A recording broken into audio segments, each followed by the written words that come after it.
আমার নাম অনামিকা। বিয়ের আগে আমার রূপের প্রশংসায় সবাই পঞ্চমুখ ছিল। আমাকে দেখলেই সবাই বলতো, তুই তো রাজকন্যার মতো দেখতে, তোর স্বামী তোকে মাথায় করে রাখবে, অনেক আদরে ভরিয়ে দেবে। কিন্তু এই প্রশংসার আড়ালে যে কতটা কঠিন বাস্তবতা লুকিয়েছিল তা আপনারা এই গল্পের মাধ্যমে জানতে পারবেন। আজ আমার বয়স 25 বছর। এমন একটা সময় ছিল যখন রোজ সকালে আমার স্বামী রোহিতের বাড়ি ফেরার আগেই আমি নিজেকে একটা ঘরের মধ্যে লুকিয়ে ফেলতাম। আমার স্বামী তো আমাকে প্রাণের চেয়েও বেশি ভালোবাসতো, তাহলে আমি কেন তার আসার আগেই নিজেকে এভাবে বন্দি করে রাখতাম? এই ঘটনার পেছনের সত্যটা জানলে আপনারাও শিউরে উঠবেন। আপনারা শুনলে হতবাক হবেন যে কিছু মানুষ অর্থের লোভে কতটা নিচে নামতে পারে। এজন্যই হয়তো বড়রা বলেন কাউকে প্রতারণা করতে নেই, কারণ যে অন্যকে ঠকায় সে একদিন নিজেও ঠকে যায়। আমার স্বামীর সঙ্গেও ঠিক এমনই কিছু ঘটেছিল। আমাদের বিয়ের 5 বছর পূর্ণ হয়েছিল।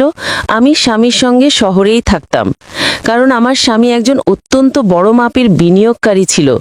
তার কোটি কোটি টাকার ব্যবসা ছিল, কিন্তু তা সত্ত্বেও তার টাকার লোভ কমেনি। সবসময় শুধু টাকা টাকা করত। এত বড় ব্যবসা থাকার পরেও সে সবসময় বলতো তার কাছে নাকি যথেষ্ট টাকা নেই, তাকে আরও টাকা আয় করতে হবে, আরও কোটি কোটি টাকা তার ব্যবসায় ঢালতে হবে। আমার স্বামী রোহিত এমনিতে একজন ভালো মানুষই ছিল। সে ছিল সম্পূর্ণ সুস্থ সবল এবং শারীরিক দিক থেকে যথেষ্ট শক্তিশালী। একদিন রাত প্রায় 12টার দিকে সে যখন বাড়ি ফিরল, আমি দেখলাম সে পা টেনে টেনে হাঁটছে। আমি উদ্বিগ্ন হয়ে তাকে জিজ্ঞেস করলাম সে এভাবে খুঁড়িয়ে খুঁড়িয়ে কেন হাঁটছে। তখন সে আমাকে বলেছিল যে তার পায়ে নাকি সামান্য চোট লেগেছে। সেই কোনোভাবে একটা অজুহাত দিয়ে বিষয়টা এড়িয়ে গিয়েছিল। আমার স্বামী তার এক পুরনো বন্ধুর সঙ্গে যৌথভাবে ব্যবসা করত। সেই সময় পর্যন্ত সবকিছু একেবারে স্বাভাবিকই ছিল, কিন্তু যেদিন আমার স্বামীর পায়ে আঘাত লেগেছিল তার ঠিক 7 দিন পরে একদিন আমাদের বাড়িতে একটা ফোন আসে। ফোনটা ধরে আমরা জানতে পারলাম যে আমার স্বামী যার সঙ্গে ব্যবসা করত সেই বন্ধুটি নাকি মারা গেছে। তার বন্ধুর এমন আকস্মিক মৃত্যুর সংবাদ পেয়ে আমরা অত্যন্ত বিস্মিত হয়েছিলাম। আমার স্বামীর বন্ধুর মৃত্যুর পর তাদের দুজনের ব্যবসার সমস্ত টাকা আমার স্বামীর অ্যাকাউন্টে চলে আসে। বন্ধুর মৃত্যুর পরে আমার স্বামী মাঝে মাঝে খুব আফসোস করে বলতো, বন্ধুটা বেঁচে থাকলে আমার আজ এত দুশ্চিন্তা করতে হতো না। ওই ঘটনার ঠিক 1 মাস পরে একদিন রাতে আমার স্বামী দরজা বন্ধ করে ঘরের ভেতর কিছু একটা করছিল। আমি আমার মেয়েকে ঘুম পাড়িয়ে স্বামীর কাছে গেলাম। ঘরের ভেতরে দৃশ্যটা দেখে আমার তো চোখ ছানা বড়া হয়ে গিয়েছিল, কারণ আমার স্বামী পুরো বিছানার উপরে টাকার বান্ডেল ছড়িয়ে রেখেছিল এবং সে একদিক থেকে টাকাগুলো গুনে গুনে ব্যাগের মধ্যে ভরছিল। আমি ঘরের ভিতরে প্রবেশ করে তাকে জিজ্ঞেস করেছিলাম যে এত টাকা তার কাছে কোথা থেকে এলো। সে তখন উত্তর দিয়েছিল এটা তাদের ব্যবসারই টাকা। টাকার অঙ্কটা শুনে আমার মাথা ঘুরে গিয়েছিল, কারণ ওই বিছানার উপর প্রায় 10 কোটি টাকা ছড়ানো ছিল। আমি তাকে আবার জিজ্ঞেস করলাম এত টাকা সে কোথায় পেয়েছে। তখন সে পরিষ্কারভাবে জানিয়েছিল যে এই টাকা তারা দুজন তাদের ব্যবসার জন্য একজন বড় বিনিয়োগকারীর কাছ থেকে চুক্তি করে নিয়েছিল। সেদিনই আমার স্বামী আমাকে জানিয়েছিল যে সে এখন থেকে বাড়িতেই অফিস করবে। রাস্তার ধারে তাদের যে অফিসটা ছিল সেটা বন্ধ হয়ে যাওয়ায় সে বাড়িতেই অফিস খোলার সিদ্ধান্ত নিয়েছিল, এবং তার কিছুদিন পর থেকেই আমাদের বারান্দার ঘরটাকে আমার স্বামী তার অফিস বানিয়ে নিয়েছিল। সেদিন রাতে আমার স্বামী যখন তার ব্যবসার বিষয়ে আমার সঙ্গে কথা বলছিল, তখন সে বলেছিল তার অফিসের জন্য একজন মেয়ে রাখবে যে বিনিয়োগকারীদের সাথে কথা বলে বড় বড় চুক্তি নিয়ে আসবে। আমি তখন তাকে বলেছিলাম আমি থাকতে বাইরে থেকে মেয়ে রাখার কি প্রয়োজন, বড় বিনিয়োগকারীদের সঙ্গে কথা বলার কাজটা তো আমিই করতে পারবো। আমার স্বামী তখন হেসে বলেছিল তোমাকে আমার কাজের সঙ্গে জড়াইতে হবে না, এসব কাজে অনেক চাপ থাকে। ঠিক তার পরের দিন সকালেই বরের অফিসে বেশ কিছু মেয়ে ইন্টারভিউ দিতে এলো। তাদের মধ্যে পায়েল নামের একটি মেয়েও ছিল। আমার স্বামী তার শিক্ষাগত যোগ্যতা এবং কাজের অভিজ্ঞতা দেখে তাকেই নির্বাচন করেছিল। স্বামী যেহেতু বাড়িতেই অফিস খুলেছিল, তাই তাকে সন্দেহ করার মতো তেমন কোনো কারণ ছিল না, কারণ আমি তো নিজের চোখেই সবকিছু দেখতে পেতাম যে তার অফিসে কে কখন আসছে বা যাচ্ছে। স্বামী বাড়িতে অফিস করার ফলে আমার কিছু জিজ্ঞেস করার আগেই সে তার অফিসের প্রত্যেকটা কাজের কথা রাতে আমার সঙ্গে আলোচনা করত। পায়েলকে নির্বাচন করার পরে আমার স্বামী আমাকে বলেছিল মেয়েটা নাকি অত্যন্ত মেধাবী এবং এই কাজে তার অভিজ্ঞতাও অনেক বেশি। আমার স্বামীর পায়েলের উপর অগাধ বিশ্বাস ছিল যে সে খুব শীঘ্রই একজন বড় বিনিয়োগকারীর সন্ধান দেবে, যিনি প্রায় 20 কোটি টাকা বিনিয়োগ করতে রাজি হবেন। পায়েলও দেখতে আমার মতোই খুব সুন্দরী এবং কম বয়সী ছিল। এভাবেই আমার স্বামীর কাজ বেশ ভালোভাবেই এগিয়ে চলছিল। পায়েলও খুব মনোযোগ দিয়ে তার কাজ করছিল। প্রতিদিন সকালে আমি নিয়ম করে স্বামীর অফিসে গিয়ে ব্রেকফাস্ট বা চা দিয়ে আসতাম। আমি আসলে এটা দেখার অজুহাতে যেতাম যে অফিসের ভেতরে সবকিছু ঠিকঠাক আছে নাকি, কারণ আমার স্বামী যেহেতু একজন মহিলার সঙ্গে সারাক্ষণ কাজ করত, তাই আমি চা দেবার অজুহাতে অফিসে গিয়ে দেখতাম তাদের কাজ কেমন চলছে। এমনকি আমি হুট করে অফিসে ঢুকে পড়লেও আমার স্বামী কিন্তু একটুও বিরক্ত হতো না। এইভাবে বেশ কিছুদিন কেটে যাওয়ার পর একদিন যখন আমি চা নিয়ে হঠাৎ করে অফিসের দরজা খুলে ভিতরে ঢুকলাম, তখন ভিতরের দৃশ্যটা দেখে আমার বুকের ভেতর যেন দাও দাও করে জ্বলে উঠল। সেদিন আমি প্রথম এমন কিছু দেখেছিলাম যা আমার মনকে ভেঙে চুরমার করে দিয়েছিল।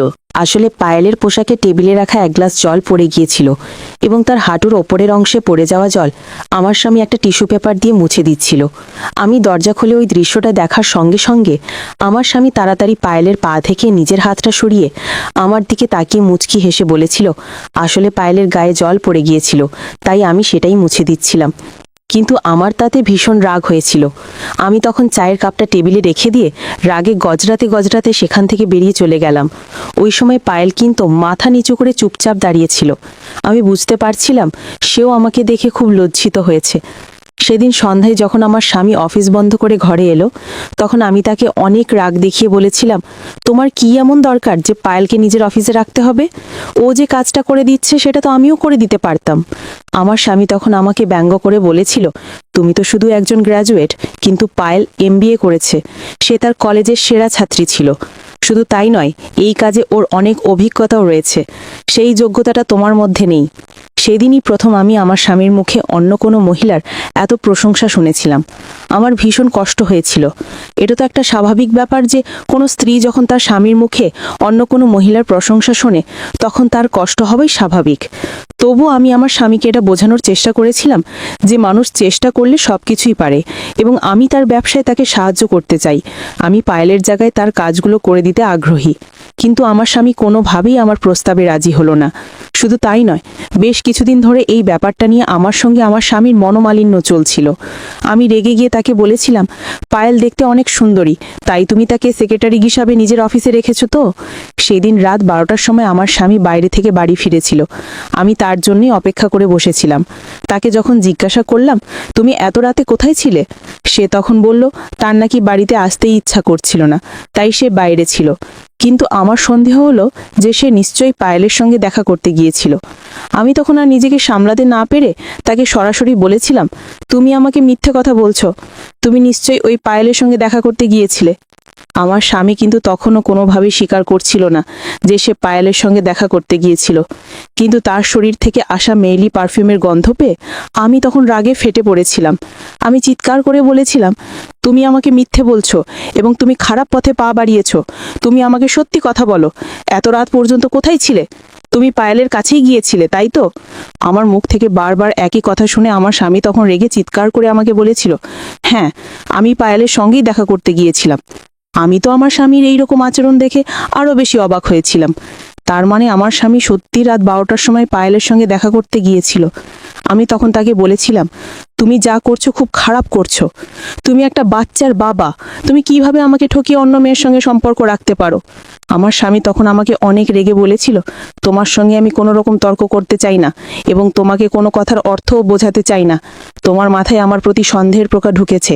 আমি নিজের ব্যবসা বাড়াতে চাই এবং পায়েল আমার জন্য খুব সৌভাগ্যের প্রতীক। ওই মেয়েটার মাধ্যমেই আমি নিজের স্বপ্ন পূরণ করতে পারবো। তাই আমি কোনো মতেই পায়েলকে আমার অফিস থেকে বের করব না। আমি তার সঙ্গে দেখা করতে গিয়েছিলাম, তার মানে মানে এই নয় যে তার সঙ্গে আমার কোনো সম্পর্ক আছে। তার সঙ্গে আমার শুধুমাত্র কাজের সম্পর্ক রয়েছে। এই কথাটা তুমি নিজের মাথায় ঢুকিয়ে নাও। এত রাতে আমার স্বামী একজন মহিলার সঙ্গে দেখা করে এসেছে। এই কথাটা সহ্য করতে না পেরে আমি তাকে বলেছিলাম সে যেন পায়েলকে তার অফিস থেকে বের করে দেয়। কিন্তু আমার স্বামী আমাকে সাফ জানিয়ে দিয়েছিল সে পায়েলকে কোনো মতেই বের করবে না। তাতে আমি যদি বাড়ি ছেড়েও চলে যাই তাহলেও সে নাকি পায়েলকে অফিস থেকে সরাবে না। আমি যখন তাকে হুমকি দিয়েছিলাম যে সে যদি পায়েলকে অফিস থেকে বের না করে তাহলে আমি নিজে পায়েলকে ঘাড় ধাক্কা দিয়ে অফিস থেকে বের করে দেব। এই কথাটা শুনে পরের দিন সকালবেলা পায়েল অফিসে আসার আগেই আমার স্বামী আমার সঙ্গে যে পাশবিক আচরণ করেছিল সেটা দেখে আমার পায়ের তলার মাটি সরে গিয়েছিল। আমি তো বিশ্বাসই করতে পারছিলাম না। আমি যখন তাকে পায়েলকে বের করে দেওয়ার হুমকি দিয়েছিলাম তখন আমার স্বামী পায়েল অফিসে আসার আগেই আমার ওপর পাশবিক অত্যাচার করে এবং স্টোর রুমে আমার হাত পা বেঁধে ফেলে রাখে। এমনকি আমার মুখেও কাপড় বেঁধে দিয়েছিল যাতে আমি কোনো রকম চিৎকার করতে না পারি। যেদিন থেকে আমার স্বামীর পায়ে আঘাত লেগেছিল সেদিন থেকে সে লাঠি নিয়ে খুঁড়িয়ে খুঁড়িয়ে হাঁটতো। সেদিন তার হাতে সেই লাঠি দিয়েই আমাকে অনেক মেরেছিল যখন আমি তার মুখোমুখি হয়ে তর্ক করেছিলাম। এমনকি পরে জানতে পেরেছিলাম যে সেদিন পায়েল যখন অফিসে এসে আমার ব্যাপারে জিজ্ঞাসা করেছিল তখন আমার স্বামী তাকে মিথ্যে কথা বলেছিল যে আমি বাড়িতে নেই, আমি আমার বাবার বাড়িতে গেছি। সেই দিনের পর থেকে আমার স্বামী প্রত্যেকদিন আমার হাত পা এবং মুখে কাপড় বেঁধে দিয়ে আমাকে স্টোর রুমে বন্দি করে রাখতো। কারণ আমি যেহেতু তাকে হুমকি দিয়েছিলাম যে পায়েলকে তার অফিস থেকে বের করেই ছাড়বো। এইভাবে প্রায় 10-12 দিন কেটে যাওয়ার পর সেদিন যখন আমি আধমারা অবস্থায় স্টোর রুমে পড়েছিলাম তখন আমার স্বামী আমার কাছে এসে বলেছিল তুমি যদি আমার কাজের সঙ্গে একমত থাকতে তাহলে আমাকে প্রত্যেকদিন তোমার সঙ্গে এরকম দুর্ব্যবহার করতে হতো না। তোমার এই রকম অবস্থা দেখে আমার খুব কষ্ট হচ্ছে। আমি তোমাকে কোনো কষ্ট দিতে চাই না, কিন্তু আমি বাধ্য হয়ে তোমার সঙ্গে এই রকম ব্যবহার করছি। আর এমনিতেও আমি তোমাকে কতবার বলেছি যে পায়েলের সঙ্গে আমার শুধুমাত্র কাজের সম্পর্ক রয়েছে, আর কিচ্ছু নয়। আমি তোমাকে এই অবস্থায় বেশি দিন ফেলে রাখতে পারবো না। এই বলে আমার স্বামী যখন আমার মুখের কাপড়টা সরিয়ে দিল তখন আমি কাঁদতে কাঁদতে তার হাতে পায়ে ধরে বললাম, দয়া করে আমার হাত ও পায়ের বাঁধন খুলে দাও। আমি তোমার কোনো কাজে বাধা সৃষ্টি করব না। তুমি যেটা বলবে আমি সেটাই করব, কিন্তু আমাকে আর এইভাবে বেঁধে রেখো না। আমার স্বামী তখন তাড়াতাড়ি আমার হাত ও পায়ের বাঁধন খুলে দিয়ে আমাকে জড়িয়ে ধরে বলল, আমি তোমাকে অনেক ভালোবাসি। আমি তো এই সব কিছু তোমাদের ভবিষ্যতের জন্যই করতে চাইছি, যাতে আমাদের টাকা পয়সার কোনো রকম অভাব না হয়। তাই তুমি আমার কাজে বাধা দিও না। আমি তখন তাকে জিজ্ঞেস করলাম, তোমার পায়েলের সঙ্গে কোনো রকম সম্পর্ক নেই তো? আমার স্বামী তখন আমার মাথায় হাত রেখে বলল, তোমার দিব্যি, আমার পায়েলের সঙ্গে কোনো রকম সম্পর্ক নেই। আমি শুধু তোমাকেই ভালোবাসি। সেদিনের পর থেকে আমি কিন্তু আমার স্বামী এবং পায়েলের ওপর আর কোনো রকম সন্দেহ করিনি। কিছুদিন পরে আমার স্বামী খুব খুশি হয়ে আমার হাতে অনেকগুলো টাকা দিয়ে বলল, তুমি অনেকদিন নিজের জন্য কিছু কেনাকাটা করনি, তাই তুমি আজ বাজারে গিয়ে নিজের পছন্দের জিনিস কিনে নিয়ে এসো, তোমারও ভালো লাগবে। আমার স্বামী যখন আমার হাতে অনেকগুলো টাকা দিয়েছিল তখন আমি খুব খুশি হয়েছিলাম এবং ভেবেছিলাম বাইরে গিয়ে সবার জন্য কিছু না কিছু কিনে নিয়ে আসব। তাই সেদিন আমি খুব আনন্দের সঙ্গে বাড়ি থেকে একাই বেরিয়েছিলাম। আসলে সেদিন আমার স্বামীর অফিস বন্ধ ছিল। সে বলেছিল তার ল্যাপটপে নাকি কিছু জরুরি কাজ আছে, তাই সে বাড়িতে থেকেই কাজটা করতে চায়। স্বামীর কথা শুনে আমি খুশি মনেই বাড়ি থেকে বেরিয়েছিলাম, কারণ সেদিন তার উপরে সন্দেহ করার তো কোনো কারণই ছিল না। অফিসই তো বন্ধ ছিল। তাই সেদিন আমি যখন বাজার করতে বেরিয়েছিলাম তার প্রায় আধ ঘন্টা পরেই একটা অজানা নম্বর থেকে কেউ একজন ফোন করে আমাকে বলল, ম্যাডাম, আপনি তাড়াতাড়ি বাড়ি গিয়ে দেখুন আপনার স্বামী তার সেক্রেটারির সঙ্গে কি করছে। ছেলেটি কথা শুনে আমি ভীষণ ঘাবড়ে গিয়ে তাড়াতাড়ি একটা অটো ধরে বাড়ি ফিরে এসেছিলাম। বাড়ি ফিরে দরজা খুলে যা দেখেছিলাম তাতে আমার মাথা ঘুরে উঠেছিল। আমি তো স্বপ্নেও ভাবতে পারিনি যেই লোকটাকে আমি এত ভালো মনে করতাম সেই লোকটার মনে এতটা পাপ জমা ছিল। কারণ দরজা খুলে দেখলাম পায়েল ঘরের ভিতরেই ছিল। সে তার পোশাক ঠিক করছিল এবং আমার স্বামী নিজের প্যান্ট ঠিক করছিল। ওই দৃশ্যগুলো দেখার পরে আমার আর কিছুই বুঝতে বাকি ছিল না। তারপর আমাকে দেখে ভয় পেয়ে পায়েল তাড়াতাড়ি আমার বাড়ি থেকে বেরিয়ে চলে গেল। পায়েল চলে যাবার পরে আমি চিৎকার করে আমার স্বামীর কাছে গিয়ে তার কলার ধরে বলেছিলাম, তুমি এত বড় মিথ্যেবাদী আর চরিত্রহীন! তোমাকে দ্বিতীয়বার বিশ্বাস করে আমি অনেক বড় ভুল করেছি। তুমি তো বলেছিলে পায়েলের সঙ্গে তোমার কোনো সম্পর্ক নেই। এখন আমি বুঝতে পারছি তুমি কেন এত খুশি হয়ে আমার হাতে টাকা দিয়ে আমাকে বাজার করতে পাঠিয়েছিলে, কারণ তুমি যাতে নিজের কিছুক্ষণের নোংরামি পায়েলের সঙ্গে পূরণ করতে পারো। কিন্তু আজ তুমি আমাকে কিভাবে মিথ্যে কথা বলবে, কারণ আমি তো নিজের চোখে তোমার সবকিছু দেখে ফেলেছি। আমার স্বামী তখন আমার মুখে আঙুল দিয়ে বলল, একদম চিৎকার করবে না, আস্তে কথা বলো, নইলে সবাই শুনতে পেয়ে যাবে। আর এমনিতেও এগুলো আমাদের কাজেরই একটা অংশ, এসব না করলে জীবনে এগিয়ে যাওয়া যায় না। আমি যা করছি তোমাদের ভালোর জন্যই করছি। তার কথা শোনার পরে আমি তার গালে একটা সজোরে থাপ্পড় মেরে বলেছিলাম, তোমার লজ্জা করে না এই কথাটা বলতে, যে তুমি যা করছো সবকিছু নাকি আমাদের জন্য? আমাদের জন্য এসব নোংরা কাজ করার কোনো দরকার নেই। আমি তোমাকে কোনোদিন বলিনি যে আমি কোটি কোটি টাকার গয়না চাই বা অনেক বড় বাড়ি চাই। তুমি আজকে এই মুহূর্তে ওই মেয়েটাকে তোমার অফিস থেকে বের করবে, নইলে আমি কিন্তু পুলিশের কাছে গিয়ে তোমার নামে অভিযোগ করব যে তুমি আমার থাকতে অন্য কোনো মহিলার সঙ্গে অবৈধ সম্পর্ক রেখেছো। আমি পুলিশের কাছে যাব এই কথাটা শুনে আমার স্বামী ভীষণ রেগে গিয়ে তার হাতের কাছে থাকা লাঠি দিয়ে আমাকে আবারও অনেক মারধর করে বলেছিল, যা করার আছে করে নে, আমি পায়েলকে ছাড়ব না। পায়েলের সঙ্গে থাকতে আমার ভালো লাগে, সে একটা শিক্ষিত মেয়ে, তার মধ্যে যে গুণ আছে সেই গুণ তোর মধ্যে নেই। তুই তো একটা গেঁউর মতো সেজেগুজে থাকিস। আর পায়েলকে দেখ, সে কতটা আধুনিক। তাই আমি সিদ্ধান্ত নিয়েছি আমি পায়েলের সঙ্গেই থাকব। আমি তো বুঝেই গিয়েছিলাম আমার স্বামী খারাপ পথে চলে গেছে এবং এই সময় তার সঙ্গে তর্ক করে কোনো লাভ নেই, কিন্তু চোখের সামনে তাকে অন্য মেয়ের সঙ্গে এসব করতেও দেখতে পারতাম না। তাই আমি সিদ্ধান্ত নিয়েছিলাম যে আমি আমার বাবার বাড়ি চলে যাব। আর তারপরের দিন সকালেই আমি মেয়েকে নিয়ে বাবার বাড়ি চলে গেলাম। বাবার বাড়ি গিয়ে কিন্তু আমি খুব বেশি দিন বাবা মায়ের কাছ থেকে সত্যিটা লুকিয়ে রাখতে পারিনি। তারপর বাবার বাড়িতে 10-15 দিন থাকার পর একদিন হঠাৎ করে দেখি আমার স্বামী এসে হাজির। সে বাড়িতে ঢুকেই আমার পা ধরে ক্ষমা চাইতে শুরু করলো। ওই সময় আমার বাবা অনেক রেগে গিয়ে তাকে বলেছিলেন, আমার মেয়েকে এত কষ্ট দিয়ে এখন তুমি ক্ষমা চাইতে এসছো? আমার মেয়ে তোমাকে কোনোদিন ক্ষমা করবে না, বেরিয়ে যাও আমার বাড়ি থেকে। আমার মেয়েকে আমি সারা জীবন নিজের কাছে রেখে খাওয়াতে পড়াতে পারবো। ওই সময় আমিও বাবার কথাতেই একমত ছিলাম, কারণ আমার স্বামী আমাকে যে কষ্ট দিয়েছিল তাতে তাকে ক্ষমা করা তো দূরের কথা, আমি তার কোনো কথাও শুনতে রাজি ছিলাম না। কিন্তু সে যখন আমার বাবা ও মায়ের হাতে পায়ে ধরে আমার সঙ্গে দুটো কথা বলার জন্য অনুরোধ করতে লাগলো, তখন আমি বাধ্য হয়ে তার কথা শুনতে রাজি হলাম। আসলে একটা মানুষের সঙ্গে 5 বছর সংসার করার পরেও আমি তার আসল রূপটা দেখতেই পাইনি। আমি তো তাকে অনেক ভালো মানুষ ভাবতাম, কিন্তু সে তো ছিল মানুষের রূপে একটা শয়তান। আসলে আমার স্বামী তার যেই বন্ধুটার সঙ্গে ব্যবসা করত, সেই বন্ধুটার দুর্ঘটনায় মৃত্যু হয়নি।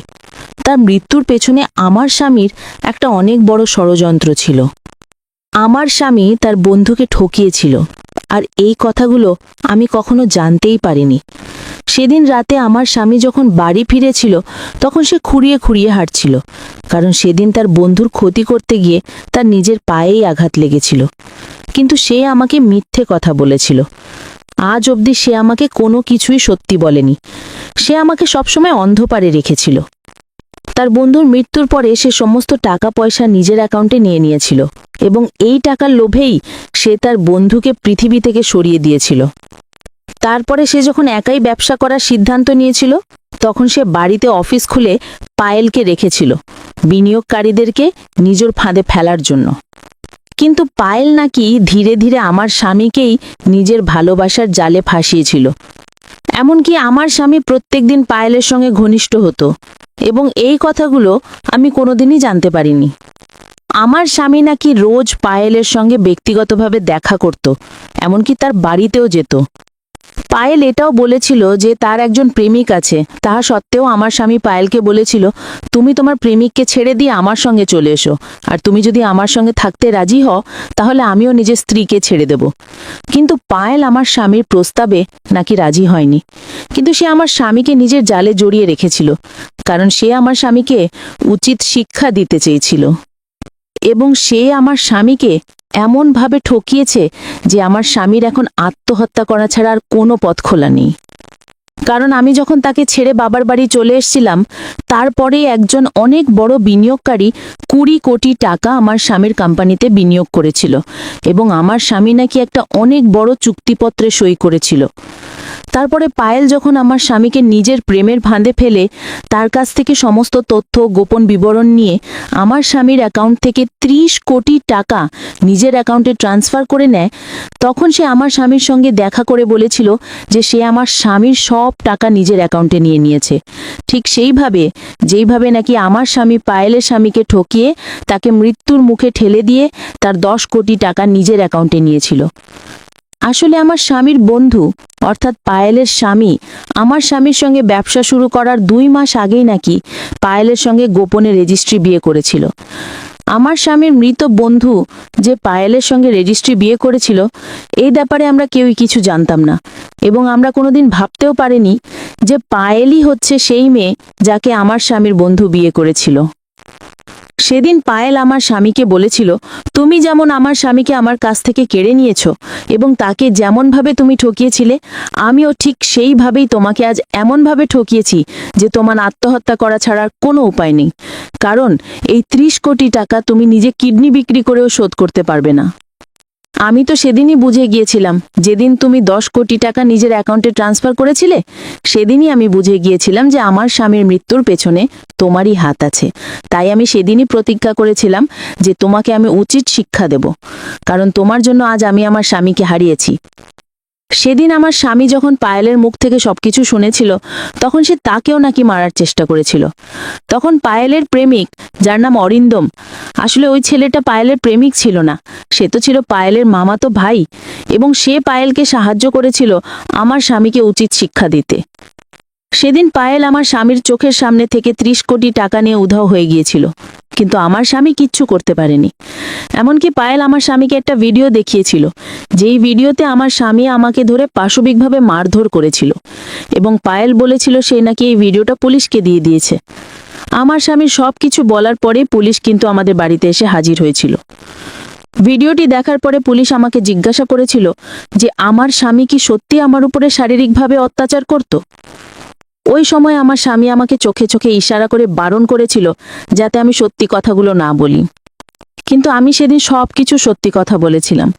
আমার স্বামী ওই সময় আমার পা ধরে ক্ষমা চেয়েছিল, কিন্তু আমি তাকে ক্ষমা করতে পারিনি, কারণ সে আমার সঙ্গে অনেক অন্যায় করেছিল। সে যেমন আমাকে ঠকিয়েছিল ঠিক সেও নিজে ঠকে গিয়েছিল, এবং তার বেঁচে থেকেও কোনো লাভ ছিল না, কারণ সে ওই 30 কোটি টাকা জীবনেও শোধ করতে পারত না। তাই আমার স্বামী জেল হয়েছিল, এখন সে জেলে বসে জেলের খাবার খাচ্ছে। আমার স্বামী তো আমাকে প্রথম থেকে অন্ধকারে রেখেছিল, সেই তো আমার সঙ্গে ভালোবাসার অভিনয় করেছিল। টাকার লোভে আমার স্বামী যে ভেতরে ভেতরে কত দুর্নীতি করেছিল সেগুলো তো আমি কিচ্ছু জানতাম না, আমি তো তাকে চোখ বন্ধ করে বিশ্বাস করতাম। এই জন্যই হয়তো বলে যে যেমন কর্ম করে সে ঠিক সেই রকমই ফল পায়। আমি তো দেখতে শুনতে ভীষণ সুন্দরী ছিলাম, তা সত্ত্বেও আমার সঙ্গে এত খারাপ হয়েছিল। এই জন্যই বলে যে চেহারা সুন্দর হলেই যে ভাগ্য সুন্দর হবে, এটা কিন্তু সত্যি নয়। কার ভাগ্যে কি লেখা আছে সেটা তো একমাত্র উপরওয়ালাই জানেন। এখন আমি আপাতত বাবার বাড়িতেই আছি এবং ভালো আছি। আমার স্বামী টাকার লোভে অন্ধ হয়ে গিয়েছিল, আজ টাকার জন্যই তার পুরো জীবনটাই নষ্ট হয়ে গেছে। এই জন্যই বলে অতিরিক্ত লোভ করা উচিত নয়।